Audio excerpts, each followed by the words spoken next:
Hello, JPU family. Welcome to another episode of Jamaica Politics Uncovered. I hope you all are keeping cool because, guys, this summer has been one of the hottest in my lifetime, and I'm sure some of you will attest to this. So here we are under the cool shade with another episode, and today, guys, we have some sad news about Dennis Meadows. There was an article published in the Gleaner yesterday where Meadows poured his heart out talking about where he's at today politically. The article is titled Meadows of Regret. I'm going to let you hear it, and I don't know if you guys will feel a sense of empathy, but I will give you my feedback and let you know what I think. But first, for those of you who don't know Dennis Meadows, let me just give you the backstory. Dennis Meadows was a senator and member of the Jamaica Labour Party. About 2 years ago, he became part of a controversy surrounding the Firearm Licensing Authority, FLA, and its CEO, Mr. Shane Darling. Meadows was the deputy chairman of FLA. He accused Mr. Darling of misconduct, and Mr. Darling accused Meadows of defamation. Stick around, and at the end of the video, I will let you hear the accusation against Mr. Darling and the rest of that story. You may also remember Mr. Meadows for his vicious attack against Crystal Tomlinson, former president of the PNP YO. He attacked her on Twitter after she asked him some questions, and his attack on her was that she has a baby for Beanie Man and she's baby mother number 13, something to that effect. She answered him, and you guys can go Google that. You will see what happened there. But anyway, he apologized to her and he admitted that his attack was inappropriate. And by the way, that was months before he made his application to join the People's National Party. So Mr. Meadows joined the PNP. He was accepted and immediately given the position of Member of Parliament in Waiting, or MP caretaker for North Trelawney. So he did the whole thing, he printed the t-shirts and, had his leader, Mark Golding, tour the constituency. Mark Golding is the president of the PNP, and at that time he was, I think, 2 years in. So he brought in Mark Golding to show him, what he's been doing in the constituency. He brought him to the campaign office that he had put together and decorated, and Mark Golding came in and cut the ribbon, and one whole heap of excitement for the approval of the party's president. Well, about 6 months ago, something terrible happened. He was campaigning in North Trelawney, Mr. Meadows was, and he said something very unfortunate. He said that he had a message for the scammers or the choppers in the country. He encouraged them to use their money wisely. He said there's nothing wrong with chopping or scamming. So just be mindful of how you spend your money and make sure that you don't waste it. Well, that comment caused the end of his bid for North Trelawney. He was demoted by Mark Golding. They have since replaced him with Wickham McNeil, a man who lost his seat in Westmoreland. So Meadows is still a chairman in the constituency for the PNP. The article says the last 6 months have been mentally agonizing for Dennis Meadows as he grapples with the disappointment of being removed as the PNP standard bearer in Trelawney Northern. Quote, I still go through the emotions even to this day, and sometimes I have to snap myself out of depression. It has not been easy. As we speak, I have not yet come to terms with it. Sometimes I don't even want to approach the next day. The former Jamaica Labour Party senator turned comrade came under heavy backlash in February of this year after a video began circulating with him endorsing lottery scamming at a campaign event. Meadows was subsequently removed as the party's prospective candidate in the next general election, which is due by September of 2025. Although Meadows remained chairman, or remains, I should say, chairman of the constituency, former tourist minister Dr. Wickham McNeil has since replaced him, like I told you guys, as the PNP's man in Trelawney Northern, having unsuccessfully contested the seat in 3 general elections as the JLP's standard bearer. Meadows said he was looking forward to finally winning the hearts and support of the people of Trelawney Northern and get a nod from the lower house. Quote, "This would have been my 4th run in Trelawney Northern. I ran 3 times for the JLP, and during the last election in 2016, I barely lost by 449 votes. At the time, I did not receive any help from the JLP because the party was going through turmoil. I didn't support Andrew Holness.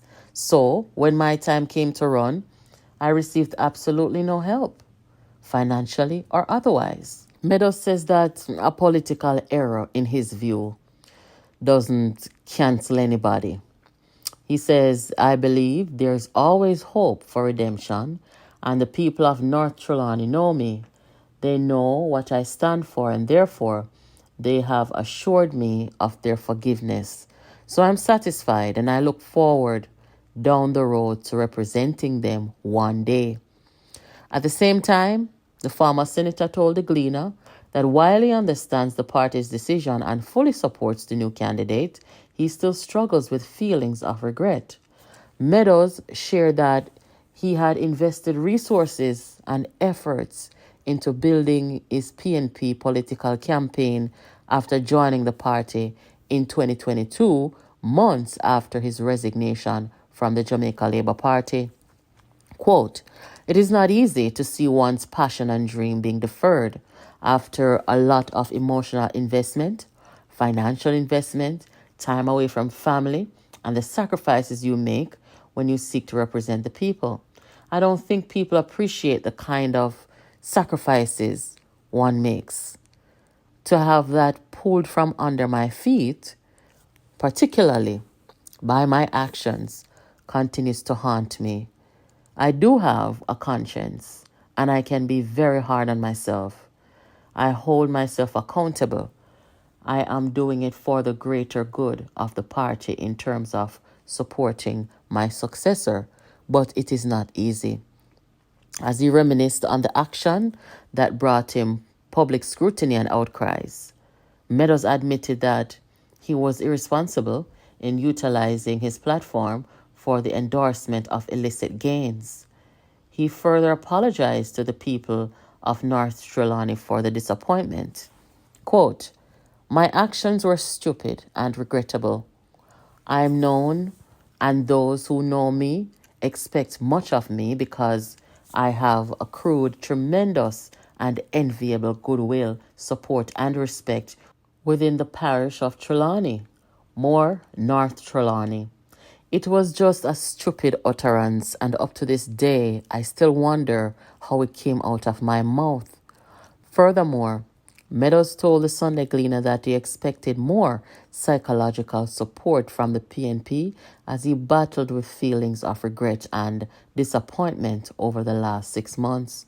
He suggested that a chaplaincy, which is like a place that someone can go to sort of sort out their inner feelings and issues of morality, if you will.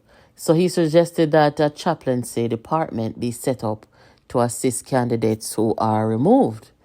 Quote, "I intend to speak to the party on that because in situations like these, the party tends to have a next attitude, and it is business as usual when, for one reason or another, a candidate has to be pulled, whether by his actions or otherwise."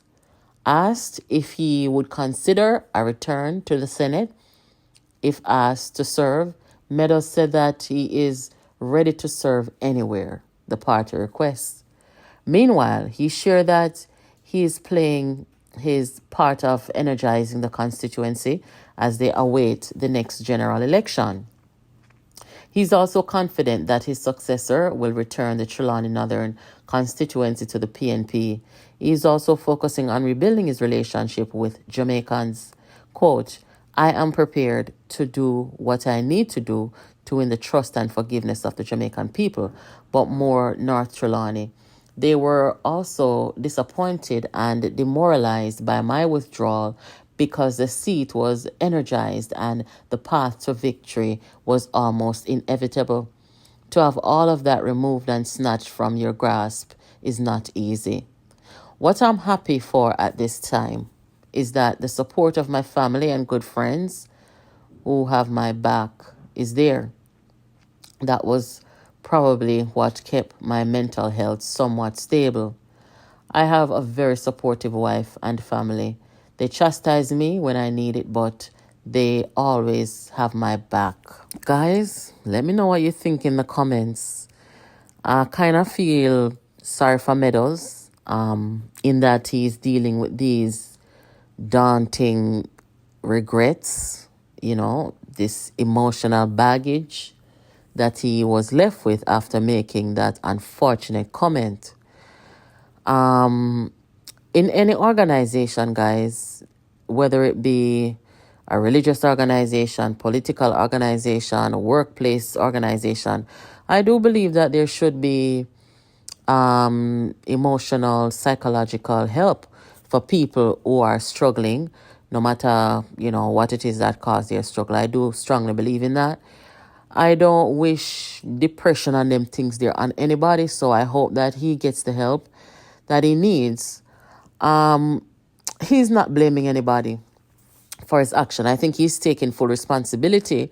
That doesn't mean that the people will ever accept him, but one must make peace with themselves first before expecting anybody else to do so, and must understand too that people are not, there's no guarantee that people may come back around. That's just the truth of the matter, and that's just what we have to understand about life as adults. So I wish that he gets his emotional well-being, intact, best as possible. I don't know, guys.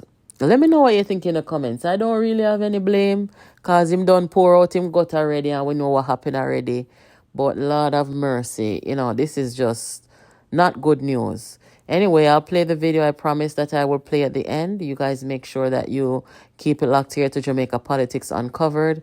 Make sure, guys, that you are subscribed, you have your notification on, and you are tuning in to our live broadcast. Take care until next time. That man attended people places and seek to extort from people to get back their firearms. It is nasty, and I believe that is full time that my government and the government look at what is happening at the FLA. It's going to be the death knell if they don't deal with what is happening at the FLA and the conduct, in my view, of Shane Darling. That was the brazen accusation made by Mr. Meadows against the current CEO of FLA, Shane Darling. During an interview on Nationwide's Cliff Hughes Online today, Mr. Meadows revealed that he was contacted by the major organized crime and anti-corruption agency MOCA to supply them with information. MOCA contacted me, and I will be facilitating whatever probe they have. Oh, they called you since Darling's revelation? Since I made my call, and some pronouncements I made in that statement. Yes. They called me, a senior member called me, yes, asking me to facilitate them with any information. I'm prepared to facilitate with every information that I have. During the interview, he urged our news center to investigate what he says are questionable operations at Caymanas Track Limited under Darling's stewardship. The media, in my view, is almost a sucker to it. You are being exploited to distract. I invite you to call Caymanas Track Limited and talk to some heads and find out what obtained there while our good friend was there. Try and do some investigative work. Find some, if people can reach me, they must can reach you. Find people who can tell you their stories about how they were victimized, right? In the meantime, Mr. Meadows says that during his time at the FLA, he was offered bribes of up to $5 million to facilitate gun applications. I remember one person offered as much as $5 million. To get a gun license? Listen to me, in Jamaica, we We have a gun culture, an unfortunate gun culture. And people, a man will have an appointment for a heart bypass, critical surgery. And if he gets a call from FLA that his gun is approved, he will run out of the operating theatre and go collect his gun. That's how much we value guns in this country. Mr. Meadows left the FLA in August 2017. That Suzelle man Ray, attended Nationwide people News. places and seek to extort some people to get back their firearms. It is nasty, and I believe that is full time that my government and the government look at what is happening at the FLA. It's going to be the death knell if they don't deal with what is happening at the FLA and the conduct, in my view, of Shane Darling.